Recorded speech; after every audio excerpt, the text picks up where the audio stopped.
I'm back. Did you miss me?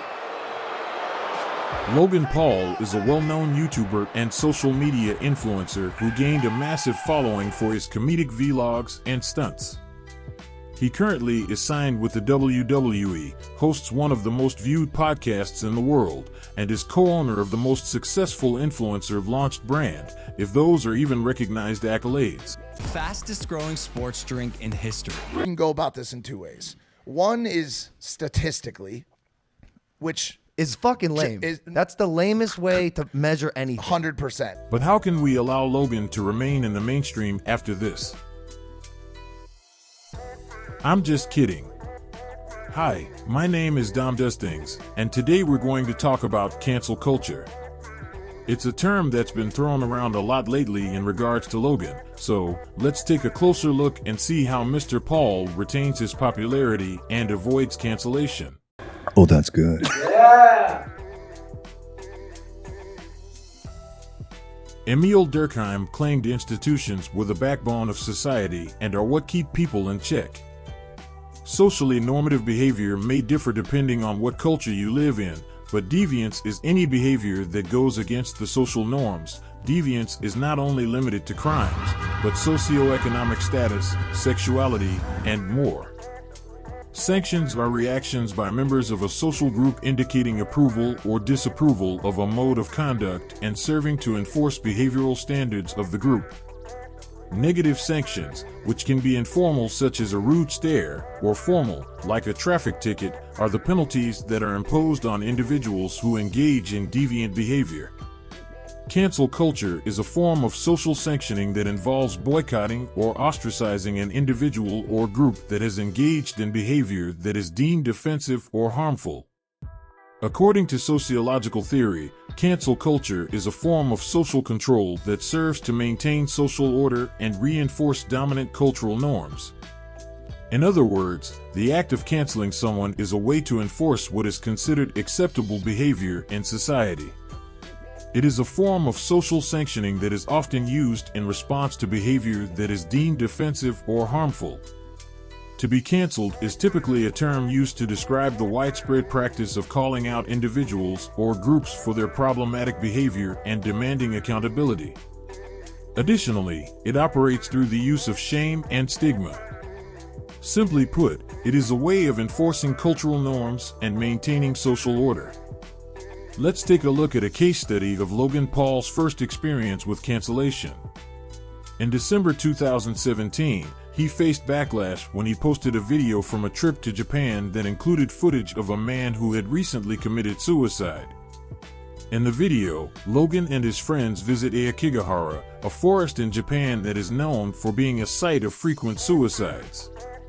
As they explore the forest, they come across a man's body and proceed to film it and make jokes. The video received widespread criticism for its insensitive and disrespectful portrayal of suicide and mental health. Here is a briefly edited clip. Viewer discretion is advised. I think there's someone hanging right there. Excuse me? And this is the thing. We found a dead body. The backlash to the video was immediate and intense. Many viewers, including mental health advocates and suicide prevention organizations, called for Logan to be held accountable for his actions. Even some of his fellow YouTubers and colleagues spoke out against the video. In the aftermath, Logan faced significant consequences. He received widespread condemnation from media outlets and lost partnerships with major brands. YouTube also temporarily suspended advertising on his channel and removed him from their Google Preferred program. Logan issued a public apology, but many felt that it was insincere and insufficient. And I don't expect to be forgiven. I'm simply here to apologize. Despite the backlash, Logan continued to produce content and chalked up the events to his youth, naivete, and fame. However, the incident has had a lasting impact on his career and reputation. Shortly after being dubbed the ultimate YouTube villain by the online community, Logan Paul shifted his focus to boxing, a sport that has historically embraced antagonists. Over 1 million people paid to watch the fight live on YouTube, with countless others streaming it illegally online. Logan had regained his following by catering his content to a young male audience, particularly those between the ages of 14 and 28 who enjoyed watching fighting and engaging in trolling culture. This fanbase has been a key driver to his success, as they are willing to purchase their merchandise and pay to watch their boxing matches. Which leads to the second case study. Logan has become involved in the world of non-fungible tokens, or NFTs, like many other celebrities. In September 2021, he faced backlash when he launched his own NFT project called CryptoZoo. Coffeezilla has published a 3-part investigation series on his channel delving into the scandal. Essentially, Logan promised a new and innovative way to play games and earn money.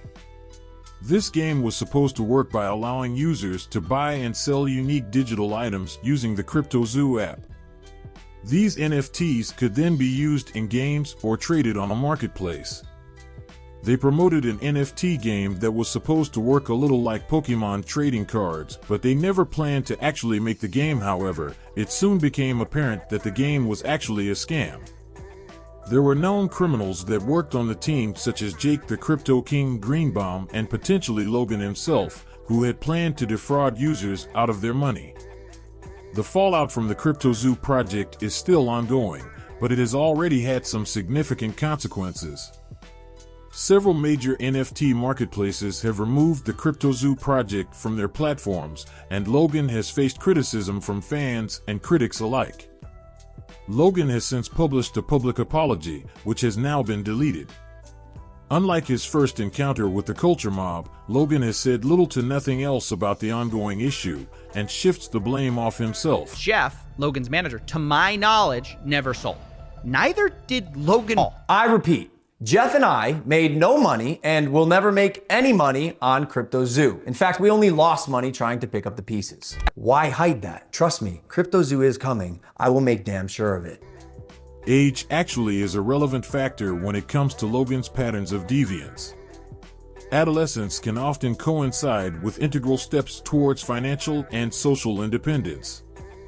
According to Gresham Sykes and David Matza, acts that violate norms or go against beliefs can carry with them guilt and shame, which dissuades most adolescents from engaging in criminal or delinquent acts. In 1957, they proposed that juvenile delinquents use neutralization techniques to rationalize their actions, thereby allowing individuals to engage freely in delinquency without serious damage to their self-image. Sykes and Matza outlined 5 techniques used to justify deviant behavior: denial of responsibility, denial of injury, denial of victims, appeal to higher loyalties, and condemnation of condemners. This theory is not just limited to juvenile delinquency, but various subcultures' deviances, for example, the avoidance of stigma in white-collar crimes. Let's see which defenses Mr. Paul successfully utilizes. Denial of responsibility. Back in 2017, Logan actually was commended for holding up to his word, being responsible for his actions, and had regained most of his popularity. That is until recently, where the failure of CryptoZoo was not his own, but the trusted team he hired? Coffee, you interviewed the developer who stole the game code, fled to Switzerland, and held it hostage for $1 million. Well, his name is Zach Kelling. Surely, as the internet detective that you proclaim to be, you would know that he spent time in prison for multiple felonies, one for aggravated robbery, armed robbery at a liquor store, and the other for, surprise, obstructing the legal process. Denial of injury. In both instances, Logan acknowledges that there are hurt communities that will not fully be able to put their trust back into them. Although nobody was physically injured, Logan understands the psychological trauma of his Japan incident and the millions of lost dollars of his fans. His intentions to reimburse the victims are unclear as he has continued the hopes of the app's relaunch. Appeal to higher loyalties. Typically, this technique is used as a justification for an act because of the betterment of others. The initial goal of CryptoZoo was to make cryptocurrency more accessible for all. Although it may not be common knowledge, Logan is known throughout internet communities to be quite narcissistic. If he were surviving a higher purpose, it might as well be his own ego. And honestly, sucks that after years of personal reform, going through trials and tribulations and busting my ass to evolve into a person that I can say I'm actually proud of, you led the charge to drive and monetize a narrative telling millions of people that I'm a fraud or I tried to scam my audience. That is patently false. I now know your motives with this. Clout and money, good for you, but also you're slimy as Hey, that's two. Now, how are you gonna blame the investigative journalist for journaling his investigations?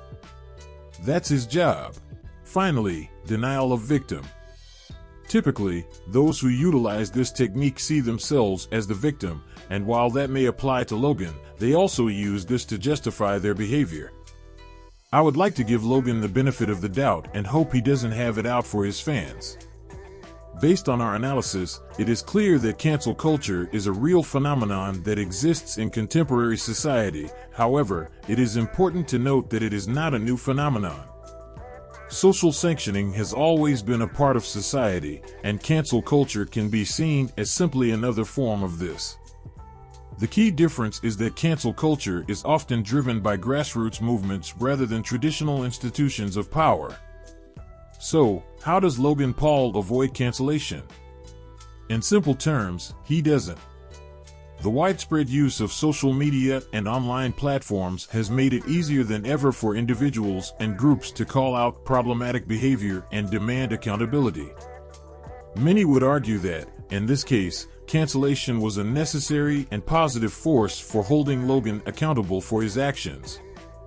The widespread criticism and condemnation sent a message that this kind of behavior would not be tolerated, but in light of Mr. Paul's newest scandal, he may not have changed as much as people hoped for. By analyzing his reactions, perhaps we can gain a deeper understanding of the impact and implications of this phenomenon.